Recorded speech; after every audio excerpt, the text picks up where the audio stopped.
Yo, what's going on YouTube? It's DLloyd. So on Tuesday, by the time you guys are watching this, it'll be tomorrow. Tuesday, we have the official EA Sports deep dive for College Football 25 and its Dynasty Mode.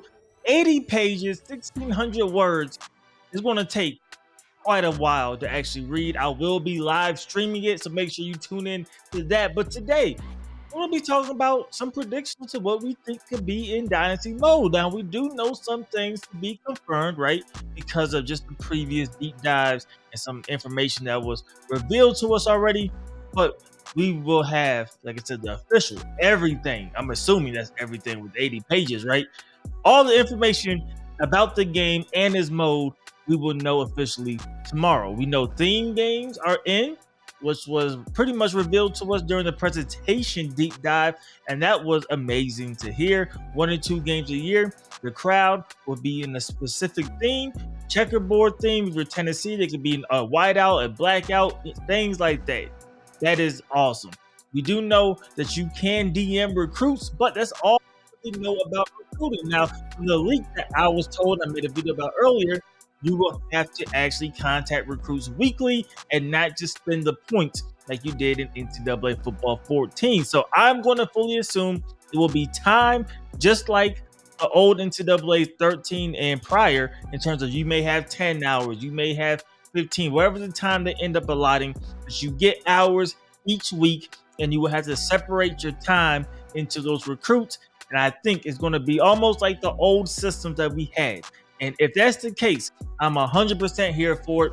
I did not like the point system in NCAA Football 14. I do know some of you guys preferred that system. It was a lot easier. You could get in, get out, but I like calling. It just felt like a grind, but at the same time, it was that much more rewarding when you did land a player, and it felt like you actually went through that process of actually getting him.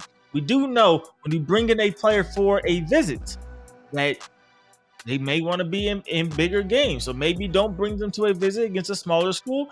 Bring them to a big-time rivalry matchup. They should enjoy that too much. Now, my prediction is we will have comparison recruiting once again.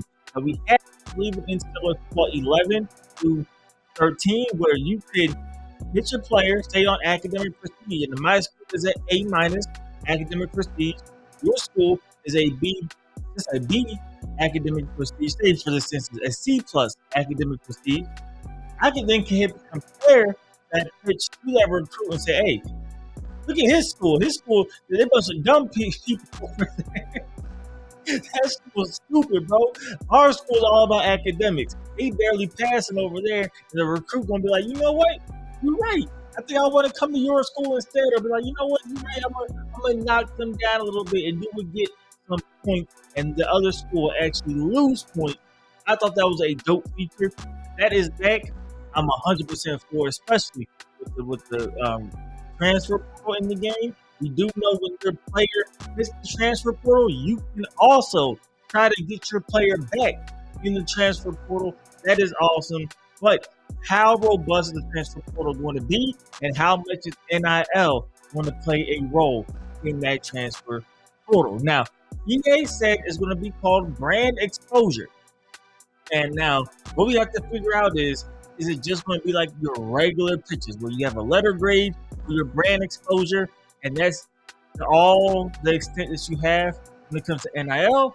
Or will it be where you physically have a budget of NIL? Now, my prediction is going to be for the first installment, just a letter grade. You will have where B plus in brand exposure, where A in brand exposure, and if a player is interested in that, then all of a sudden you will have that advantage.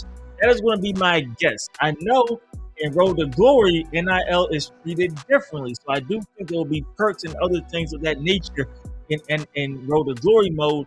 But for Dynasty mode, I do think it's just going to be that brand exposure rating. And that's going to be it. Some people talked about spring game. The spring game was in the PS2 versions of, I believe, NCAA 09, 10, and 11. It could have been 08. Don't quote me if it's on 08. I know for a fact it was 09 and up. But is spring game going to be in the game? I am going to say I don't expect it to be, unfortunately. I do not think it will be in the game. Maybe that's something that is added. But that's gonna be my prediction. I hope I'm wrong.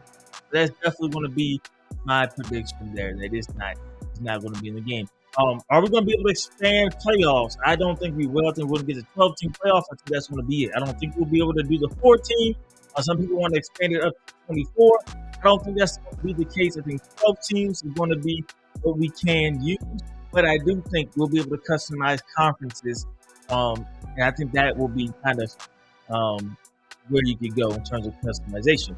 One thing that I was interested in knowing, we do know team builders in there. They said you can't use team builder in public online dynasty. So I don't know if they mean to only use it in offline solo or online solo on dynasties, or if you can use it in your online dynasty that's private with your friends. You know, one of those online dynasties where you need a password or an invite to join.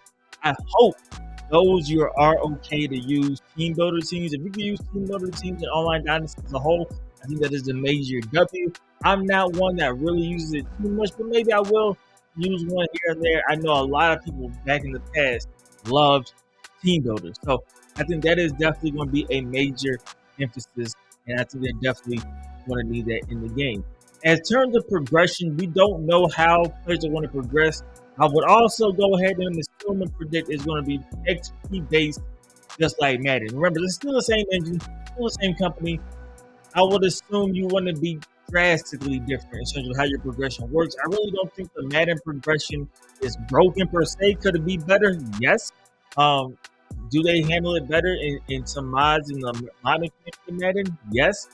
But I don't think it's broken. I don't think it's a bad system necessarily. It could be tweaked, but why not go ahead and put it in college football, especially because we do know their abilities are going to be handled differently than Madden. They're just different in nature, more NBA style than Madden style when it comes to ability. So I do think they'll have the regular XP when it comes to that. Other little things in terms of the scouting, we do know that at least like I said, the league that we talked about before, you do have to actually go through and scout players. You're not going to be able to see everything right away in the list. You can't sort by 40-yard dash, time, bench press, things of that nature without scouting them. So it seems like there is a little bit more of an element of scouting. How in depth is it? How long does it take to scout players? Can you see the true grade of players or ratings of players? I hope not. I hope maybe you can get letter grades unlocked. I'm cool with 40-yard dash time, bench press times. That's things that you can see kind of in real life as well. But in terms of this player is going to be an 81 overall, this player is going to be a 76 overall, I don't want that. I want it to at least say, be I'm fine with that. I just don't like knowing if a guy's a gem or a bust, to be honest, before he gets on campus. I liked it when you got him, you signed him, you were excited, and then training camp, once he shows up on your campus, now you know if he's a gem or he's a bust. But I do know some people like the opposite. They did like scouting and knowing beforehand, this guy's a bust, this guy's a gem, we're going to be fine. I just wasn't a huge fan of that, and I hope that system is gone, to be honest. So we'll see what EA actually does, and how they actually, utilize that gem bust system. I just hope it's not visible. I hope it's there. I hope 5-star could be trash, and I hope a 2-star, 3-star be that guy. I just hope it's not visible before you sign the player. At least wait until after you sign them. I don't know, something about that just seems not realistic to me. But I do know some people have fun with it. Other than that, I think those are my main predictions. I don't know too much other stuff. Can players get suspended like the PS2 games? I'm going to say no. That's going to be my prediction. I don't know if they're going to put that in the game, but they have been putting in PS2 features, right? So you now know the crowd noises, things like that, the stadium posts, whatever they call them now. Maybe they even put where players can get suspended. If that's the case, that's going to be awesome. Medical red shirts, is that going to be a thing as well? Can a player, get hurt after the second game and now put him on a medical red shirt, then he comes back? These are things that we got to figure out. And I am going to be reading every last word of this Dynasty Deep Dive tomorrow. So make sure you go ahead and tune into that stream. It's going to be 11 a.m. Pacific time, 8 a.m. 11 a.m. Eastern Standard Time, 8 a.m.